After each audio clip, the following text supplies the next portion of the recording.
39-year-old male with chronic lower urinary tract symptoms and poor stream.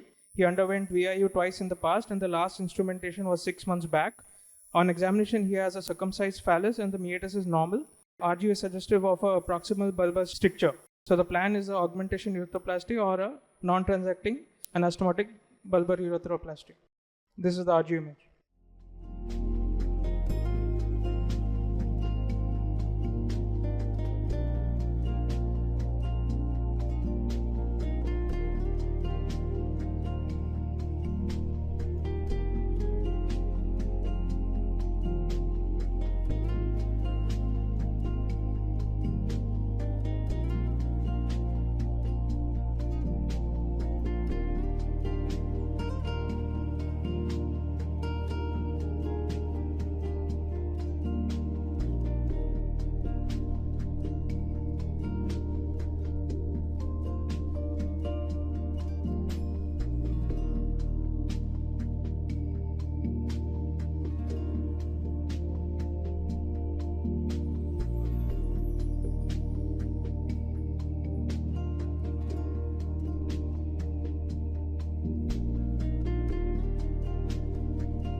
Morning, Bhavtesh. Good morning, sir.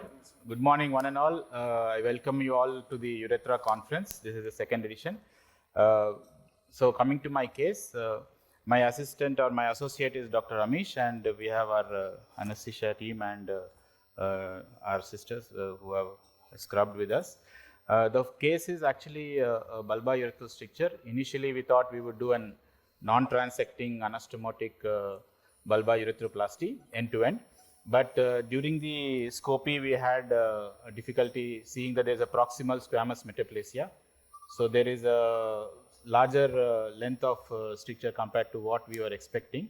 So approximately 2 to 2.5. So we are actually planning in this case, we just changed our plan to doing only one side mobilization of the urethra, Kulkarni's technique and Barbagli's technique, and then lay open the urethra at the point of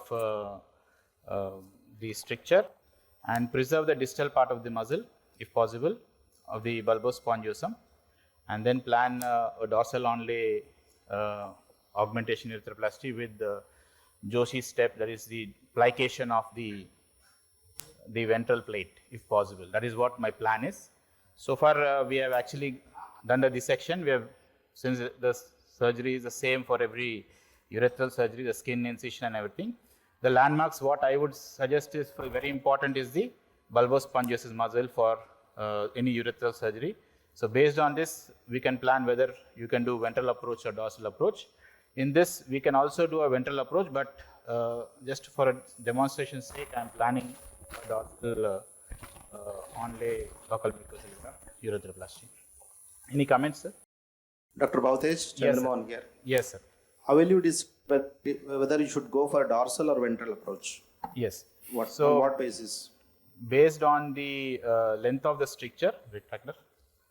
If the stricture, usually the stricture is involving the proximal 2/3, proximal 1/3 of the bulbar urethra, Proximal one.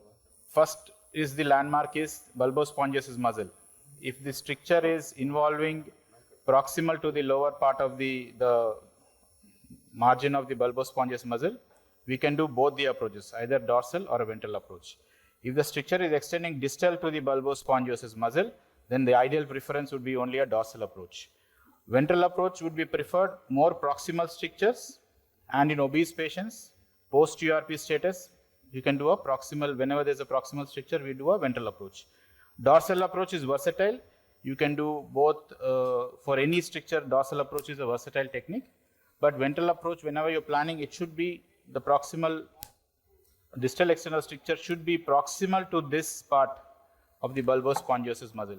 Otherwise, we'll have difficulty in covering, and the spongiosum is not adequate to accommodate the graft. So you tend to get anastomotic strictures distal in the this region for when you do a ventral only. That is the only concept here.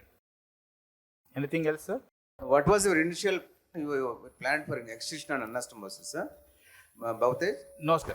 The plan was non-transecting anastomotic bulbar urethroplasty, where I actually wanted to give an incision in the midline of the bulbospongiosum and mobilize the urethra circumferentially. But now I changed my plan because the extent of the stricture is proximal, and it was not possible for doing an end-to-end non-transecting bulbar urethroplasty. So I'm planning a one-side lateral mobilization with preservation of the neurovascular bundle, and then we are planning a opening the dorsal, give a dorsal urethrotomy on the proximal aspect of the urethra, and plan a dorsal onlay bulbar urethroplasty, if possible, with a Joshi plication.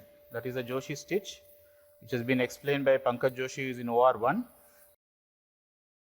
and a well-known simple technique to improve the urethral plate without placing a double face augmentation, without avoiding a double face graft. So that is one technique which I may show if at all the urethral plate is adequate, very narrow. Good morning, sir. Yes. Dr. Shrikant Jay here. Yes. Sir, I'll just like to ask you, can you just speak a bit on the bulbospongious muscle for the beginners like us? Yeah. This is the distal aspect of the bulbospongious muscle. If you can identify, this is the one. There is the bulbospongious muscle is divided into two parts, distal 1/3 and proximal 2/3. In the proximal 2/3, there is the muscle goes all around the bulbar urethra. But in the distal 1/3, the bulbospongious muscle has a cavernosus part where it will compress it will go and attach to the bulbocavernosus will attach to the corpora. So that will help in ejaculation, and it helps in the ejaculation. So what we do is, we either go one side mobilization or a midline incision. Most of the time, whenever you're doing a transecting anastomosis or a ventral onlay, the incision would be a midline incision. We mobilize the bulbar urethra, bulbospongious muscle in the midline, and do a circumferential mobilization of the urethra. Now, since Kulkarni and Barbagli sir's technique is to do a one-side mobilization of the bulbar urethra with preservation of the bulbospongiosum muscle only on one side. The idea is that we don't need to incise the muscle twice. Here we are incising once, again we are incising another muscle on the dorsal aspect and putting a graft. This will help in preservation of the ejaculation.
What update, what progress? So what I did is, 1 minute, I'll just mark this one. Yes. So I have done one side mobilization. I preserve the distal aspect of the bulbospongiosus muscle, which is the bulbocavernosus muscle. I went one side, preserving the bulbospongiosum. Here, many have a concept that we are not going we're going laterally. It's only lateral mobilization, but we cross the midline. This is the left corpora and this is the right. So this is the midline. So always we need to mobilize the urethra till this extent first, and then you get a plane at this level, because this is the distal aspect of the bulbar urethra is the area where it is the least thin, there is redundant area. So you can go across, and then with that plane you need to identify the midline diversion of both the corpora. So what I did is I went one side, I just gave a little bit of retraction to this side. I taken a stay suture. The most important step now is you pass a small 14 soft catheter to see where the stricture is, the distal aspect of the stricture. So the distal aspect of stricture, I just marked it. This is the area. Can you just move the catheter up and down? This is a very important step. Most of the time we can identify to minimize the incision of the dorsal urethrotomy. So this would be the distal aspect. We give an incision on this and extend it proximally. Our area is more proximal because we want to see the proximal extent of the stricture. We need to go at least 1 centimeter proximally, because the flow of the urine is what is most important. If you correct the proximal stricture, proximal area properly and identify the normal proximal mucosa, then obviously the graft estimation can be done properly. The distal aspect is easy to identify once you give an incision. After we go to the proximal extent, then we make a small incision and see how the caliber of the urethra is. Excuse me, what do you want? Sudhir. Dr. Bhaute, Dr. Sudhir this side. Yes. Just regarding the technique of the procedure which you are doing right now. Yes. Like you said in the beginning that bulbospongious muscle is attached to the Yes. crura onto the opposite side. Yes. But why don't you open the muscle up in the midline, because in the muscle is there is a anatomical where both the sides of the muscle get fused in the midline. Yes. Then open it, because here when we are dissecting laterally, you are actually releasing the insertion of the muscle onto the crura. Yes. No, I'm not inside. I'm not inside this. Usually, the proximal 2/3 of the muscle is inserted into the bulbospongiosus, bulbar urethra. The distal part is actually going here. So this is the distal part here. I'm not gone too much. It's still there. Okay, but proximally we have separated it the crura, right? No. The muscle is actually inserting into the midline here. So it is still attached. It's still attached. Okay. Just a point of opinion. Basically, if you cut in the midline of the muscle, generally the bleeding would be very slightly lesser when compared to the technique which you are doing right now. Yeah. That is also a technique, but it's a matter of preference in this case. You can do this way. You can do in that way also. It's not a problem. But the natural plane, most of the time, the circumferential mobilization, when we do for traumatic strictures, we do a given midline incision, which I prefer to do a midline incision and do a circumferential mobilization of the urethra. And if I do a ventral approach, I would prefer the same technique, like give a midline incision, and it's basically access of the urethra. That's the thing. So even you can do a dorsal approach, again give a circumferential mobilization of the urethra and put a graft on the dorsal aspect. It's just a difference of technique from person to person. All the three techniques can be done, and it's a valid technique and have equal results in bulbar urethral stricture. Bhaute, if the stricture is too distal, you may have to dislodge the terminal part of this bulbospongious muscle also, no? Yes, sir. No, sir. We don't do anything to the bulbospongious muscle. Here I am just give an incision on the stricture to identify the ureteric catheter which was already placed. To identify that, I just given a dorsal urethrotomy. I'll just go proximal. This is the ureteric catheter. I'll just hold on. I won't go much proximal. I'll go distally now to identify the narrow part. Then I take some stay sutures. So this is the narrowest part of the stricture, and there is some squamous metaplasia of the urethra. if you can identify it. Meanwhile, I'll just take some stay sutures at the edge of the bulbar urethra and give a little bit of traction to identify the stricture segment. And based on that, I inspect the stricture proximally for better visualization of the proximal extent. Can we move?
I've laid open the stricture and just marked it.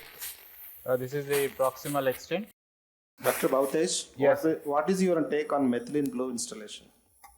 Yeah, methylene blue actually stains the stricture. We generally give it only for focus strictures, perineal strictures, penile and bulbar strictures. I have not instilled methylene blue in this case. The take is that whenever you give methylene blue, it will stain the stricture dark and the normal mucosa. So it differentiates the normal mucosa from the stricturous segment.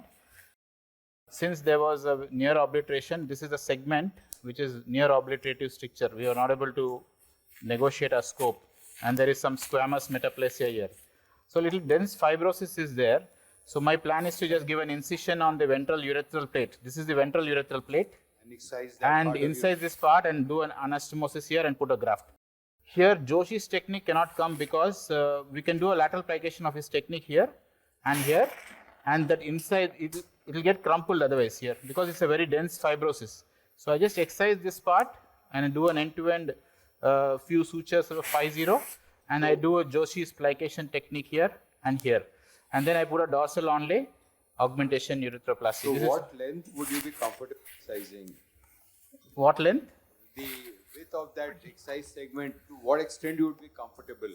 1 centimeter or even more? This is what is almost less than 1 centimeter. This is almost 1 centimeter. So if this You can't do more than more than 1.5 centimeter. You can't do that. If at all is more than 1.5 centimeter, then you should give a incision in the midline and put a graft. In this case, both is it necessary to excise that or you just leave it? Yes, sir. It is required, sir. You to get a wider urethral plate. See, this is the one. See, you can see the demarcation because this segment can be. It will be in the urethra, so it will always cause problem. So just to improve the area, we can just excise this segment and do an end-to-end anastomosis and a Joshi's technique application on the lateral aspect. So this segment can be excised. It's not a problem. Bulbar urethra has a lot of spongiosis. So this segment, excising this segment will at least give a good pliable proximal and distal urethra for the ventral urethral plate. The mucosal part. So we send this for biopsy. You generally send it for all cases for biopsy. Sometimes we get isolated BXO. So that's the reason we send it. So now I just take sutures to the. Dr. Tell me. Dr. Bhavtesh, Yes, sir. Shivam here. Yes, sir. Yes, sir. Good morning, sir. Good morning. So sometimes Joshi has also described it that you don't have to excise it, just put placating sutures and just put the scar tissue beneath the. Inverting. No, sir. No, sir. Joshi's technique. Yes, I understand that. Yeah. But here the problem is that there is dense fibrosis. It's going up to the corpora. So that's the reason I have to excise this segment. Small segment is this. Right. Otherwise, this will crumple inside. That's the reason I'm excising this segment, not for any other reason. You can just change the plans of how to do it in between to improve the urethral plate. Dr. Bhavtesh, Yes. Dr. Shabir here. Yes. This area is appearing quite supple and you have excised that part. So is it possible to do the now like a non-transecting anastomosis without putting a augmentation with a mucosa? No, sir. In this case, we can't do non-transecting anastomosis because the problem is there is dense fibrosis 1. There is proximal squamous metaplasia. It's extending almost up to 2.5 centimeters. Non-transecting anastomotic urethroplasty would be ideal only for segments of stricture which is less than 2 centimeters. But here we see that you have excised that part, no? No, sir. There is a spongiofibrosis still here. Okay. So this is superficial. This is very deep and concentric. So that's the reason I am telling you. Okay. Only the dense segment I have excised.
Bhavtesh, can you explain what is the length of the graft you have taken?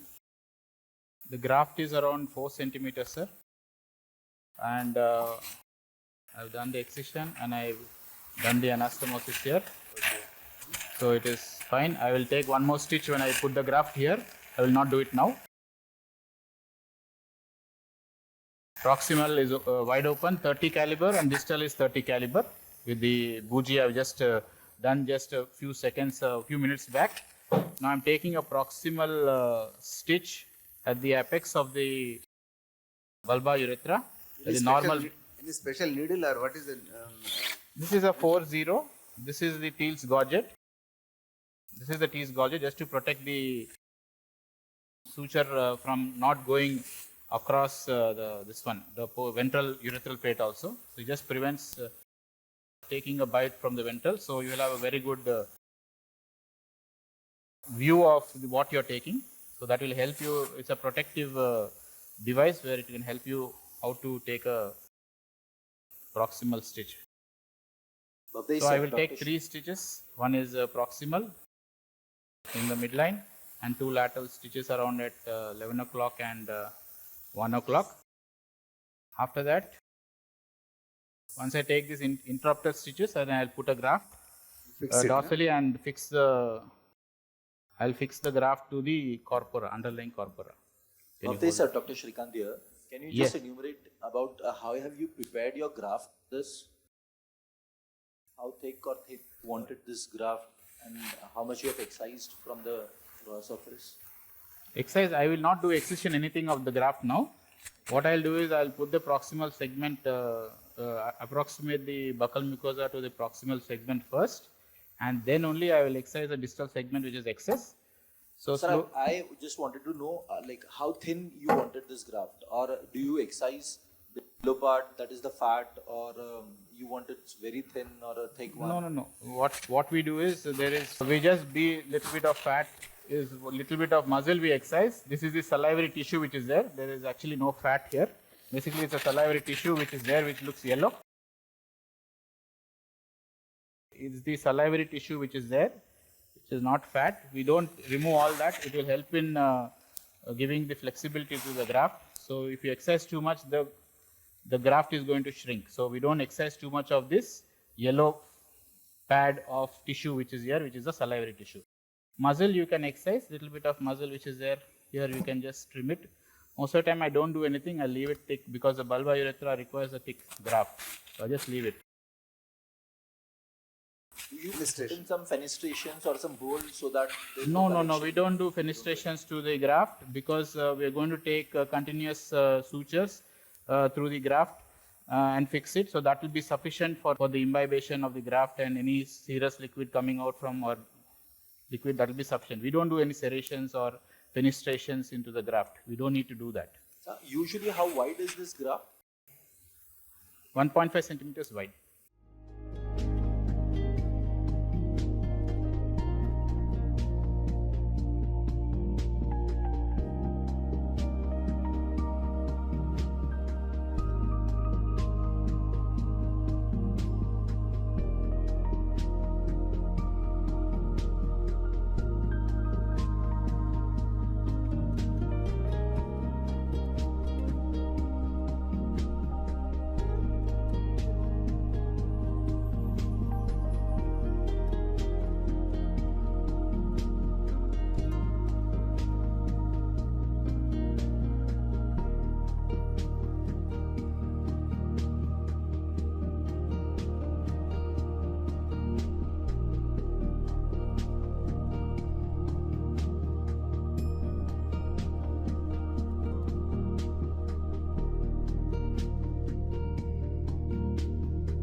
interrupted stitches or continuous both?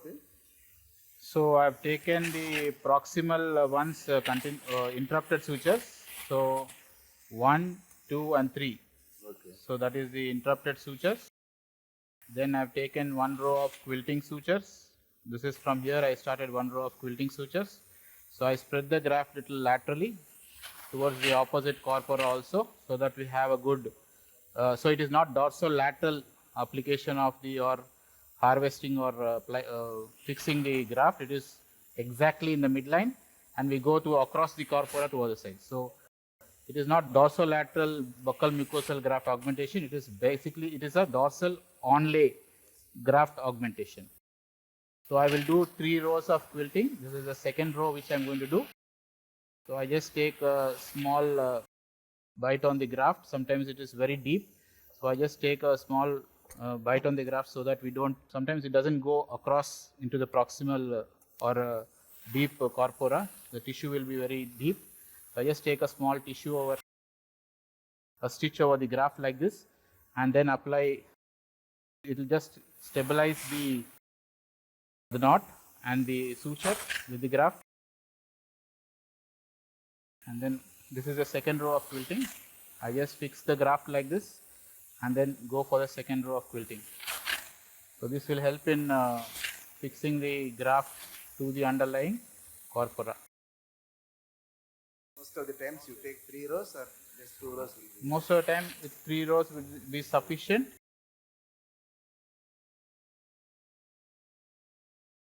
Yes. This is Dr. Shabir here. For the benefit of audience, sir, how much should be the length of the graft and how much graft of the buccal mucosa should land up in a normal urethral mucosal area so that you don't have that anastomotic stricture? Yes. So generally we take around 1 centimeter distal and proximal to the stricture segment. We take a graft appropriate adequately so much so that we can go at least 1 centimeter proximal and 1 centimeter distal. Sometimes proximal, if the stricture is near the veru, we may actually 0.5 centimeters would be sufficient, but distally it should be 1 centimeter.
Bhaktesh, you have anchored the 3 layers of the graft. Now you are anastomosing the one end of the urethra. Okay. Yes. So actually, what I did is I've anastomosed the proximal area, that is the proximal segment of the urethra. Then I've taken 3 quilting sutures, 1, 2, and 3. Now what I'm doing is I'm just approximating the medial edge of the urethra with the graft. Here the point of technique is that not to take the underlying corpora here. No point taking it, because already we have filtered the graft 3 times in the 3 rows. Just take the urethra and only the graft. That will be sufficient. So that you don't need to fix the graft here already, because you're not mobilized completely or circumferentially. So we can just take individual bites, only taking the urethra and the graft. So this would be sufficient, and we can just approximate the medial margin with the buccal mucosal graft. Dr. Bhavtesh. Yes, sir. Going on very wonderfully well. Only thing is, what I'm little concerned about the mucosa to mucosa anastomosis that you made. Yes, sir. It appears to be a little kind of a area where probably later there could be a stricture formation. So what I was thinking, why not just make a small vertical incision over there if you think there is a scarring? No, sir. And if Okay, sir. Tell me, sir. It looks a little, not sure, but yeah. So No. what I would have done is just have made a small vertical incision and let it epithelialize by itself, or just put a small there. That's it. Yes. So So because the transverse incision definitely causes more stricture formation. Okay. than this. Yes. Yes, sir. This length is almost 1.5, and this one No, length is good. Length is good, but Width- only the width. area. I'm telling you the width. You have adequate width, so it's not a problem. So it's almost 1.5, and then there is 1.5 again. So almost it's coming up to 2.8 to 3, if you can see. So it's a wide urethral plate, and with the 1.5 centimeter width of the buccal mucosa also, it is adequate for this stricture. I was actually expecting a shorter stricture and less denser stricture, but once I opened and palpated the stricture, the dense spongiofibrosis was far disproportionate for what I've expected in the cystoscopy and or the urethroscopy and the X-ray findings or the RGU findings. So intraoperative, we need to change some of our pre-planned steps or pre-planned management to some of the things which is pertaining to this patient. So that's the reason I had to excise that fibrosis. Are you on the screen of Dr. Bhavtesh's case? Yes. Are you finding? RGU of Dr. Bhavtesh. So I've actually gone 1 centimeter proximally and distally. 1 centimeter proximally. This is 1 centimeter almost, and 1 centimeter proximal to the squamous metaplasia. This is a squamous metaplasia. So I went 1 centimeter proximal to the squamous metaplasia, so that whatever suspicious of stricture is adequate. So what is actually seen in the RGU is like disproportionate to what you're seeing here. It's never 1 centimeter. You have to see the outer aspect of the demarcation of the contrast rather than the annular narrowing of the contrast. So that is the reason sometimes RGUs may be deceptive, and we plan in such a way that we end up having a longer graft than usual. So You distal, will always underestimate the stricture. yes, sir. RGU imaging and even the urethroplasty underestimate the stricture, and the introp with the utilization of methylene blue, which I didn't do in this, can identify the proximal and distal extent of the stricture also. So, Bhavtesh, as you get to the distal end, Yes, how do you ensure that there is no yes, narrowing of that area? Because that area is the most vulnerable to a subsequent narrowing. yes. Distal aspect of the stricture, what I do is I make sure I take under vision everything. So this is one way. I just put it and then do it. Otherwise, I can identify it clearly. So I just take an interrupted sutures from here. Now I take 5 interrupted sutures which go inside.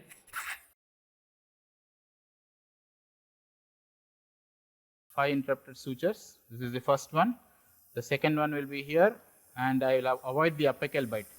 So most of the time, it's basically the concepts what our team is doing, that Mallikarjun, especially in the pyeloplasty region. We avoid distal apical suture. We take 2 lateral apical sutures here. This is 1 and 2, and we avoid the distal one. So it's like a box type of suturing. So that is the one way we can prevent, but if everything goes on well, nothing happens. But sometimes, even in spite of you taking these type of sutures, you end up having a distal anastomotic rings.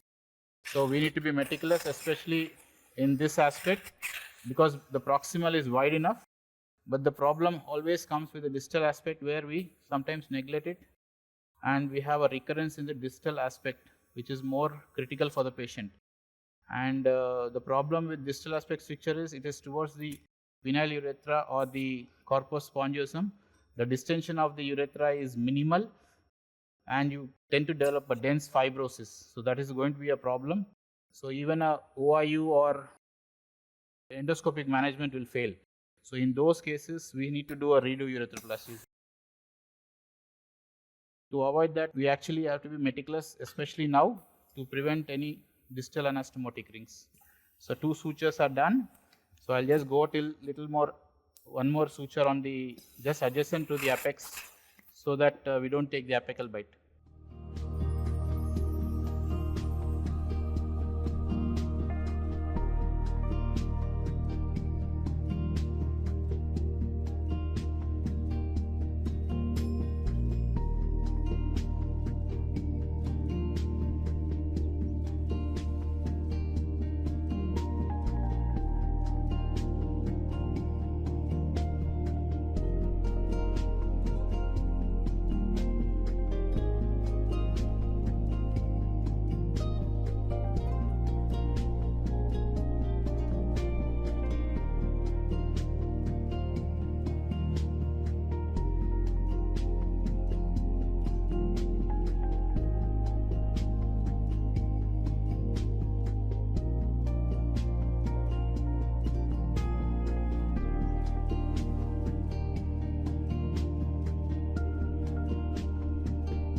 So actually I've finished. I'm just waiting for one step which answers Dr. Sudhir's question which he raised earlier. Generally when we do a bulbospongiosus muscle incision, we give a midline incision. This is the lateral mobilization which I went through. And I've dissected out the distal aspect of the bulbospongiosus muscle distally. So I transected it and I'm anastomosing it back again. I'm just fixing it back. So this is one step which we need to do, and all the muscle which is there on the spongiosa, that is on the corpus spongiosum, is getting fixed to the underlying corpora. So there will be no ooze or anything in this side, this aspect of this one. So there are only few sutures which I will close, and then I've put a catheter, and then skin closure by. Dr. Bhattej? Yes, tell me. Any comments? Very nicely done. Just the point which I raised in the beginning, supposing if you cut the bulbospongiosus muscle in the middle, yes, and then when you open it, and now when you do the dorsolateral graft urethroplasty at that level, yes, the graft would be actually lying on the inner surface of the muscle itself, yes, which itself is a bed for the graft, which I personally is a good bed, vascular bed for the graft. So that was my comment on that. Otherwise, it was very nicely done. Yes, no problem. I wanted to tell you that sometimes by mobilizing the urethra, the muscle also gets separated. So that happens most of the time because of the dense spongiofibrosis, which can be unexpectedly happen or can be present when we do a bulbar urethroplasty. So this is one technique which I've been doing for most of the cases now, and it's fair bit of easy dissection, and since we need, but this requires a lot of practice. You need to find the proper plane. For beginners, I would recommend still a midline incision through the bulbospongiosus muscle, circumferential mobilization like the Barber-Ugly technique. As you progress and do lot of numbers, then you can venture on this technique, because sometimes you may injure the lateral vessels here, so that will cause a lot of perineal hematomas. So initially, I would recommend any beginners to start off with bulbospongiosus midline incision, then mobilize the bulbospongiosus corpus spongiosum on one side, put a graft on the dorsal aspect. That would be the recommendation for the beginners. Dr. Bhattej. Yes. Shivam, so have you followed up these patients for the ejaculatory function? Yes. What I feel, and what Dr. Divana, Sudhir was also saying, the ejaculation could be, I think, poorer in this process rather than when you open it ventrally. Yes. On the midline. So the ejaculation when we followed up our cases, usually there is a delayed ejaculation for most of the patients with the dense ejaculation. Depends more not on the muscle. It is the stricture quality of the spongiofibrosis of the stricture also. If the spongiofibrosis is more or it's more dense, obviously if you do whichever technique, the ejaculation is not going to be preserved. There will be delayed ejaculation. The ejaculation can be preserved only when you have a short segment stricture and there is not much of dense fibrosis. That is one. Second thing is, this technique is, in our patients, we didn't have any problem, but the delayed ejaculation happens still, especially around 30% is what we have seen in our patients compared to the regular mobilization. It's not the question of absence of ejaculation, whether it is there.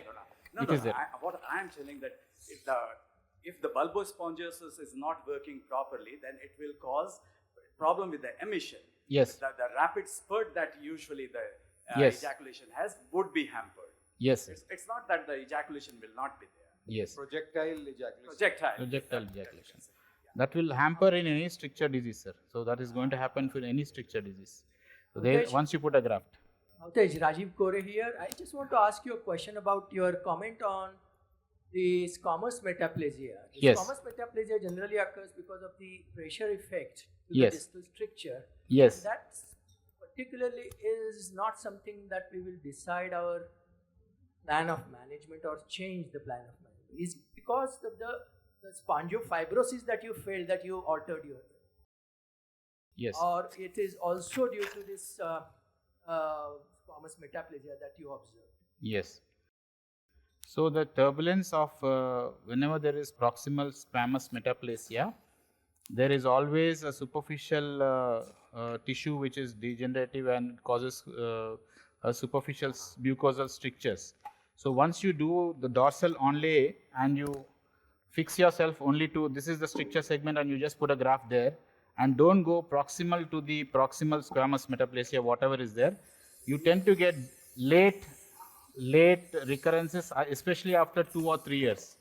This is we have seen in our cases that when we reassessed, everything will be fine in the first 2 years, but we get late recurrences after 2 or 3 years. Usually there is no etiology. This basically it is that we didn't go proximally in the first intent. Yeah, suppose if you have a stricture at the penile and the squamous metaplasia is extending way proximally, will you actually go all the way down, or it is basically depends on the lumen what is there. Most of the strictures, if you are having penile urethral strictures which are dense, who have proximal squamous metaplasia, they tend to fail in near future, especially in 2 to 3 years, if at all they have proximal squamous metaplasia, irrespective of how it is. This is also true with panurethral strictures. This is also with the dense penile urethral strictures. If you have proximal squamous metaplasia, you are going to develop late recurrences after 2 or 3 years. So you need to warn the patient, and you need to keep them on a follow-up with regular ureteroscopy.